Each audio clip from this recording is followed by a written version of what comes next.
que la sentencia del Tribunal Supremo sobre la exhumación de Francisco Franco da vía libre al Gobierno para exhumar al dictador del Valle de los Caídos, pero el Ejecutivo tiene todavía pasos que dar para poder ejecutar su plan. La familia del dictador intenta paralizarlo y agotar todas las vías para demorar esa exhumación. Tras 42 años en el Valle de los Caídos, los restos de Francisco Franco serán exhumados y enterrados en el cementerio del Pardo junto a su esposa. La intención del Gobierno es que la exhumación y posterior reinhumación, aún sin fecha, es que se realice de manera decorosa, discreta y digna, sin que se convierta en ningún espectáculo público ni en ninguna apología o exaltación de la dictadura. Estamos muy cerca de retirar del espacio público un monumento a la dictadura franquista. Y yo creo que esto es una extraordinaria noticia y representa una victoria para la democracia española. Mientras el Gobierno da pasos para ejecutar su plan, la familia intenta paralizarlo y agotar todas las vías para demorar la exhumación. Vamos a llevar esta batalla hasta el final, con todas las armas que nos concede la ley. A lo mejor el Tribunal Europeo de Derechos Humanos, en último término, dice que eso es inadmisible. Los Franco han pedido este jueves en el Supremo una aclaración de la sentencia notificada el pasado lunes. La Sala prevé resolver en los próximos días la solicitud de la familia. Como decíamos, queríamos conocer todo este procedimiento que se ha llevado a cabo para ejecutar ese plan del Gobierno de exhumar los restos de Franco del Valle de los Caídos. Esta mañana nos acompaña Juan Miguel Munguía, de Munguía Asociados. Juan Miguel, ¿qué tal? Muy buenos días. Muy buenos días, bienvenido. Bueno, ¿estamos ante un caso único por el procedimiento de exhumación o por el hecho de que a un dictador se le exalte en un lugar que ha sido construido para recordar en homenaje a los caídos por la Guerra Civil Española? Sí, si nos vamos a la sentencia del Tribunal Supremo, caso único en ambos sentidos. Es decir, prácticamente pues lo que se trata aquí es de que ni existe una vulneración de la libertad o la intimidad familiar, libertad religiosa, sino es un caso en el cual, convalidado por el Congreso de Ministros, se lleva a cabo la exhumación del dictador, de Francisco Franco. En principio todo esto ha conllevado una batalla legal a la que llevamos meses asistiendo, aunque a priori ya la familia partía con la dificultad antes incluso de la sentencia del Supremo, de que se trataba de un Real Decreto Ley, y contra esto es muy difícil luchar desde un tribunal ordinario, ¿no? Claro, son dos en concreto, uno de 15 de febrero y otro de 15 de marzo, concretamente, en los cuales se modifica una disposición adicional sexta de la Ley 52/2007, que es la que establece medidas o protección en relación a aquellos que habían sido perseguidos en la Primera Guerra y en la dictadura. A raíz de eso, ese Real Decreto, convalidado por el Consejo de Ministros, lógicamente ya tiene refrendo no solo de la Cámara, sino también de los servicios jurídicos. Frente a ello, pues claro, han interpuesto recursos contenciosos administrativos en varias circunstancias, es decir, que primero si es inconstitucional el Real Decreto, ya la sentencia recoge expresamente que no lo es. Concretamente, un recurso contencioso administrativo respecto a la licencia. Bueno, ahí ya el Supremo se pronuncia en la sentencia clarito y expedito de que efectivamente el proyecto no supone pues inseguridad en la ejecución del mismo. Y luego una serie de cuestiones ya quizás de tipo más bien no formal, sino prácticamente basadas en el derecho europeo que no tiene nada que ver y en el acuerdo con la Santa Sede del 79. Toda esa circunstancia pues marca un paso que la verdad que ha sido pues un cúmulo de sentencias, resoluciones en contra de toda la vía que ha estado la familia en relación a evitar ese paso por parte del Real Decreto de la exhumación de Francisco. Bueno, de hecho se hablaba de que en el caso de esa exhumación los restos de Franco fueran a la Catedral de la Almudena, ahora se habla que es en el Palacio del Pardo. ¿Por qué no la Catedral de la Almudena? Sí, hay un informe concretamente ciñéndonos a la sentencia del Supremo. Hay un informe de la delegación en el cual puede ocasionarse una situación de inseguridad, una situación en el caso que sea la Almudena. Pero otra de las circunstancias que recoge la sentencia es que no se dice en ninguno de los escritos de la familia de don Francisco Franco el hecho de que sea otro sitio, es decir, no lo justifica.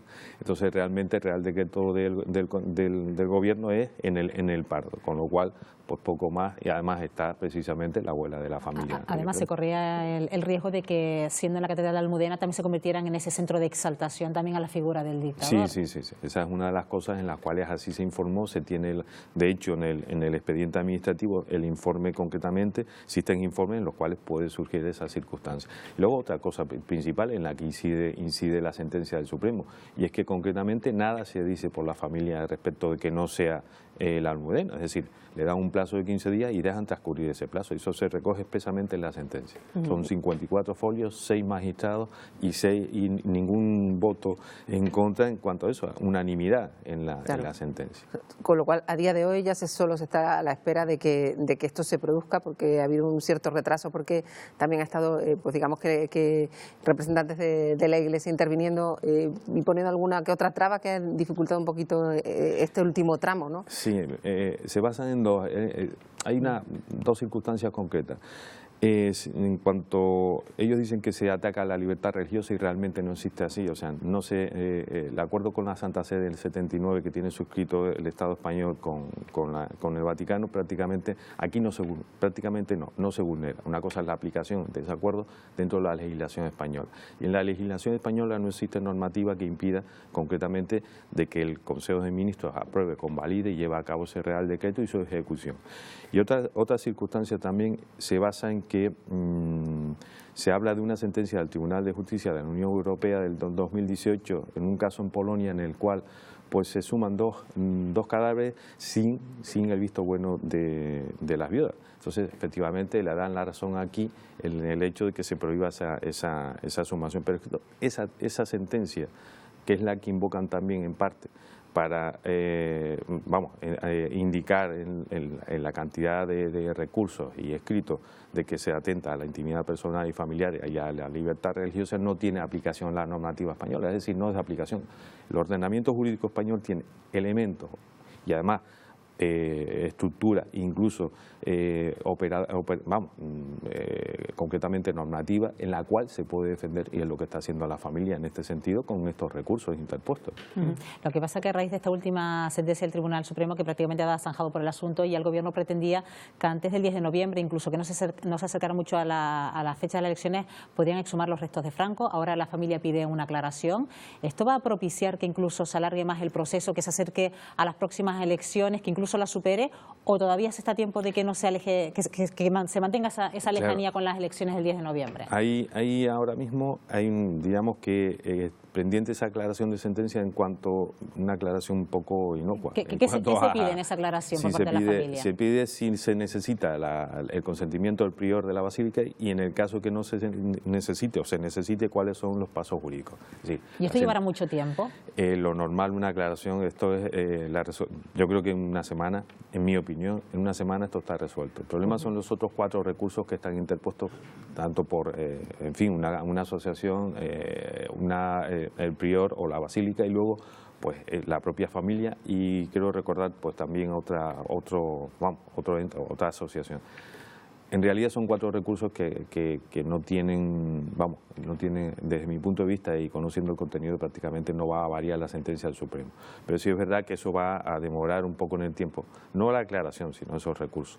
Pero bueno, en el sentido de proveerlos, pero no significa que no pueda llevarse a cabo la ejecución de la sentencia y la ejecución del Real Decreto, es decir, el traslado de los restos del y una vez tomada esta decisión y efectuado este hecho, una vez que se produzca, que será, pues como dice Juan Miguel, en los próximos días o semanas, una vez que esto pase, ¿se puede dar marcha atrás? Se me ocurre, ¿hubiera un cambio radical en el Gobierno español y tomaran otra decisión también por Real Decreto de Ley? ¿O ya una vez que se toma esta decisión tiene que mantenerse? Hay una sentencia... Porque es judicial. Sí, exacto. Hay una sentencia del Supremo, no hay es constitucional. El Real Decreto no existe. Fíjate los argumentos, no existe ni vulneración al derecho a la intimidad, a la familia, a la libertad religiosa.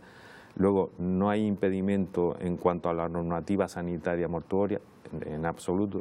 En cuanto a la paralización, la licencia, lo que es el proyecto de ejecución de esa licencia, no supone inseguridad a los técnicos, en la ejecución existe un proyecto y es simplemente pues, ejecutar algo tan sencillo que no requiere de medidas de seguridad o situaciones que sean, diríamos, excepcionales para llevar a cabo su ejecución.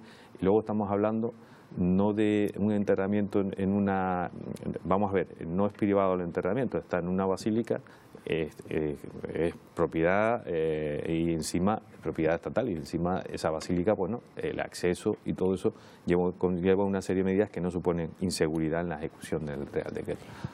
Frente a eso, no cabe un marcha atrás. Marcha atrás. Y ya por último, Juan Miguel, ¿esto viene a cumplir la ley de memoria histórica o qué tiene que ver ese Real Decreto que se aprobó en agosto de 2018 para desarrollar esta ley y precisamente propiciar la exhumación de los restos? Eso viene a ser una base de todo lo que ha conllevado pues esos dos reales decretos y en concreto sobre todo la ley que es la que modifica la ley 52/2007, que es la base de lo que entre la memoria histórica, ese Real Decreto que protege y establece medidas en aquellas personas que han sido, que sufren o han sufrido persecución o en la guerra civil, en la dictadura, y esos dos Reales Decretos que son consecutivos. Todo esto pues es el entramado jurídico que ha permitido al Gobierno y convalidado a través del Consejo de Ministros y toda la Cámara, pues permitir que se lleve a cabo la exhumación. Marcha atrás, en mi opinión, no cabe. Pues Juan Miguel Munguía, abogado, gracias por una compañía de Buenos Días Canarias. Gracias, buenos días, hasta la próxima.